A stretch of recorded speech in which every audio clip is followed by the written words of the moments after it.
Guys, welcome to my channel Tiara Classes. Neetu नीतू योगी आप सभी का स्वागत करती हूँ अपने चैनल पे।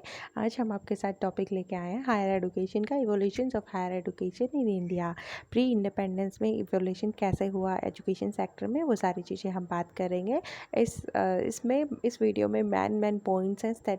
हायर एजुकेशन क्या है, स्टैटिक पोर्शन है जिसमें एग्जाम्स में स्टैटिक पोर्शन पूछे जाते हैं, ईयर्स पूछी जाती हैं, किसने दिया, कब दिया, इसके ऑब्जेक्टिव्स क्या थे, रिकमेंडेशंस क्या थी, ये सारी चीज़ें पूछी जाती हैं। तो सो दैट आप स्टैटिक्स पोर्शंस को जॉट डाउन कर लीजिएगा साथ में, और कोशिश कीजिएगा रिवीजन करें अगेन सो दैट आपको स्टैटिक पोर्शन याद रहे एग्ज़ाम टाइम में। तो लेट्स स्टार्ट।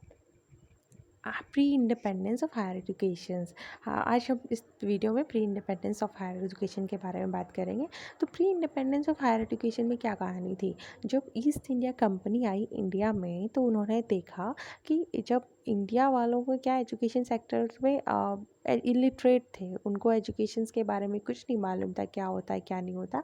तो उन्होंने देखा कि यहाँ के लोगों के लोकल कस्टम्स एंड लोगों को समझने के लिए उन्होंने फोकस किया एजुकेशन सेक्टर पे। एजुकेशन सेक्टर पे फोकस करते हुए उन्होंने देखा कि फर्स्ट जो उन्होंने बनाया कलकत्ता मद्रासा इन 1781 में, किसको पढ़ाने के लिए, मुस्लिम लोग को समझने के लिए, टीच करने के लिए उन्होंने वारन हास्टिंग ने इस्टेब्लिश किया कलकत्ता मद्रासा इन 1781। याद रखिएगा, क्वेश्चन स्टैटिक्स को एग्जाम्स में पूछे जाते हैं कि कलकत्ता मद्रासा कब बनी थी, 1781 में, किसके द्वारा बनाई गई थी, वारन हास्टिंग के द्वारा। फिर उसके बाद में आफ्टर 10 ईयर, 1781 के बाद में आफ्टर 10 ईयर उन्होंने फोकस किया कि मुस्लिम लोग के बाद में मुस्लिम एजुकेशन प्रोवाइड की जा रही है, हिंदू लोग को प्रमोट करने के लिए, स्टडी करने के लिए Hindu philosophy and law system को इन 1791 संस्कृत कॉलेज स्टैब्लिश की गई। किसके द्वारा की गई, जोनाथन डुकेन के द्वारा की गई। वाराणसी में कहाँ पे, वाराणसी में शुरू की गई 1791 में Sanskrit college by Jonathan Duncan. Static portion याद रखेगा। इनका मैनी स्कूल्स, उन्होंने क्या किया, बहुत से स्कूल स्टार्ट किए। ईस्ट इंडिया कंपनी ने क्या किया कि वो आ गए और फिर उन्होंने अपने कल्चर, पहले तो क्या किया उन्होंने, समझा लोकल कस्टम्स को, ट्रेड को क्या होता है, कैसे होता है, ट्रेड करने के लिए उन्होंने सारी चीज़ें समझी। फिर उन्होंने क्या किया, अपना क्रिश्चियनिटी को बढ़ाने के लिए मैन जो इसका फोकस है इनका क्या था कि पहले हमें समझे, राज करने के लिए उन्होंने क्या किया, अपना क्रिश्चियन कल्चर को बढ़ाने के लिए, सिविलाइजिंग करने के लिए लोकल इंडिया पीपल को अपना उन्होंने काम उस पर स्टार्ट कर दिया गया, फोकस किया। तो पहले इनमें क्या, अपना मॉडर्न एजुकेशन इन इंडिया को कैसे कैसे फॉलो किया जाता है, 3 basic agent of modern education follow की जाती हैं। वो क्या थी, पहले ब्रिटिश रूल, ब्रिटिश आए, फिर उन्होंने आने के बाद में अपना क्रिश्चियन मिशनरी स्टैब्लिश किया, क्रिश्चियंस को प्रमोट करने के लिए, धर्म परिवर्तित करने के लिए उन्होंने स्टार्ट कर दिया गया। फिर उसके बाद में जब धर्म परिवर्तित होने लग गए, तब इंडियन इंटेलेक्चुअल एंड रिफॉर्मर आए, अपने महात्मा गांधी, सारे जितने भी रिफॉर्मर हैं अपने इंडिया के, वो आए। उन एरा में बात की गई है। पहले क्या होता था, the company wanted some education. किस लिए उन्होंने एजुकेशन, ईस्ट इंडिया कंपनी ने क्यों फोकस किया एजुकेशन पे, वो चाहते थे कि वो अपने भारतीय लोगों से काम करवाना, क्लरिकल काम करवाने के लिए उन्होंने एजुकेशन प्रोवाइड की, एजुकेशन सेक्टर्स पे काम किया।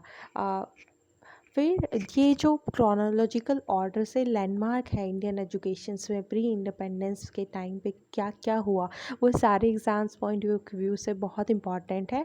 आपको ये जॉट डाउन कर लीजिए ईयर्स, और विथ क्या क्या हुआ क्या क्या नहीं, सिस्टमेटिकली दे रखा है। तो देखते हैं क्या क्या हुआ। 1771 में चार्ल्स ए ग्रांट रिकमेंडेशंस हुई। 1781 में फर्स्ट मद्रासा कलकत्ता यूनिवर्सिटीज़ बनाई गई। 1784 में एस्केटिक सोसाइटी बनी। 1791 में बनारस हिंदू संस्कृत कॉलेज बनाई गई। 1801 में विलियम कॉलेज बनी। 1813 में चार्टर एक्ट लाया गया। 1817 में हिंदू कॉलेज स्टैब्लिश हुई।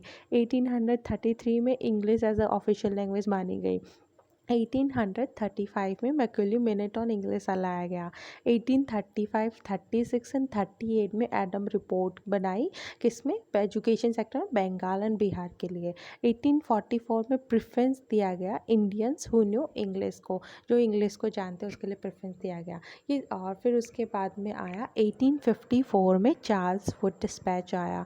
1857 में तीन यूनिवर्सिटी स्टैब्लिश हुई, university of Calcutta, Bombay and Madras. Madras. 1882 में पंजाब यूनिवर्सिटी बनाई गई। 1887 में इलाहाबाद यूनिवर्सिटी बनाई। आप देखिए कि हमारी यूनिवर्सिटी बहुत पुरानी पुरानी बनाई गई है, तो इनकी डेट याद रखिएगा प्लीज़। मैंने स्टैटिक्स पोर्शन पहले ही दे दिया था, आप इनको हम डिटेल में पढ़ेंगे आगे वीडियो में। कुछ मैं एक चार्टर एक्ट के बारे में आज बात करूँगी, फिर नेक्स्ट वीडियो में हम दूसरे अलग अलग, जैसे वो डिस्पैच एक्ट है, पंजाब यूनिवर्सिटीज़ है, मैकनिल मिनट है, इन सब के बारे में नेक्स्ट वीडियो में बात करेंगे। और प्लीज़ सब्सक्राइब कर लीजिए चैनल, सो दैट कि आपको नेक्स्ट वीडियो अपडेट आ जाए, आराम से मिल जाए। अभी बात करते हैं चार्टर एक्ट बनाया गया ईस्ट इंडिया कंपनी आने के बाद में। उन्होंने क्या किया, चार्टर एक्ट लेके आए 1813 में। ये एग्ज़ाम पॉइंट ऑफ व्यू के लिए बहुत इंपॉर्टेंट है, यूजीसी में प्रीवियस ईयर में क्वेश्चंस भी पूछे गए हैं चार्टर एक्ट के बारे में। 1813 इनका मेन ऑब्जेक्टिव क्या था चार्टर एक्ट का, उनको साइंटिफिक नॉलेज ब्रिटिश इंडिया को बनाना था, और इनका मेन था प्रोवाइड करना था। और इनका मेन एम क्या था, क्रिश्चियनिटी को प्रमोट करना। और उसके बाद में इनका इन्होंने ही फर्स्ट स्टेप लिया था एजुकेशंस को। ऑब्जेक्टिव था कि गवर्नमेंट का सेक्टर में कि एजुकेशन सेक्टर पे ध्यान दिया जाए। कौन सा, 1813 में first step toward education being made objective government. उसमें कब हुआ था, Charles Grant and William Wilberforce who was missionary activities compare the East Indian Company to give up its non invention policy and make a way from spreading educations through English in order to teach Western literature and preach Christianity।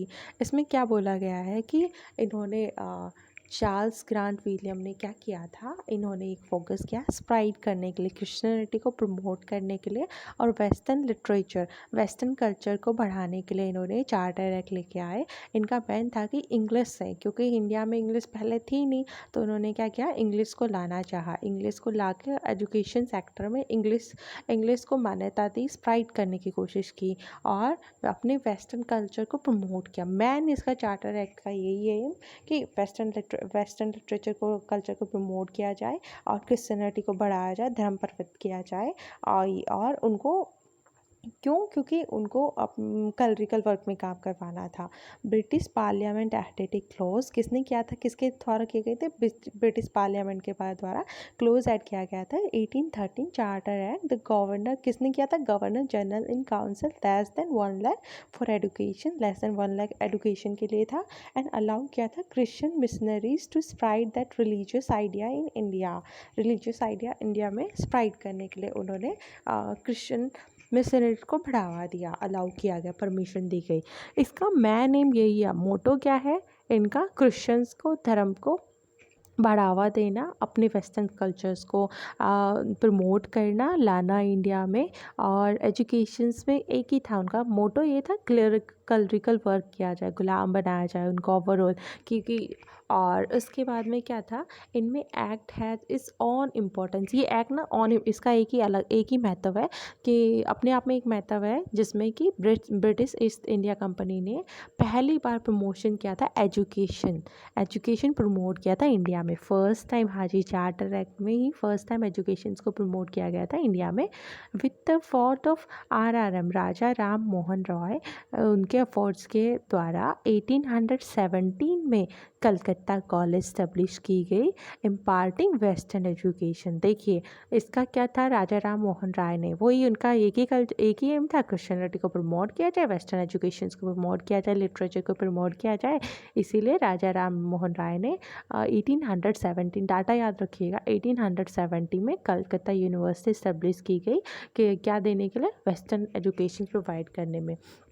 Thank you so much. I hope आपको मेरा ये video पसंद आया हो। Basic जो चीज़ें हैं facts, इसमें आप याद रखिएगा, फैक्ट्स जो हैं इंपॉर्टेंट, स्टैटिक्स हैं, आप ये सिस्टमेटिकली सारे फिर स्टैटिक्स ये याद रखिएगा। उसके बाद में आज हम बात किया है चार्टर एक्ट का। चार्टर एक्ट में कुछ नहीं था, स्प्राइड साइंटिफिक नॉलेज स्प्राइड करना ब्रिटिश इंडिया के शासन में। उनके बाद में उन्होंने बताया गया ऑब्जेक्टिव था कि उनको प्रमोट करना था क्रिश्चियनरीज एंड वेस्टर्न कल्चर्स को मेन पॉइंट यही थे।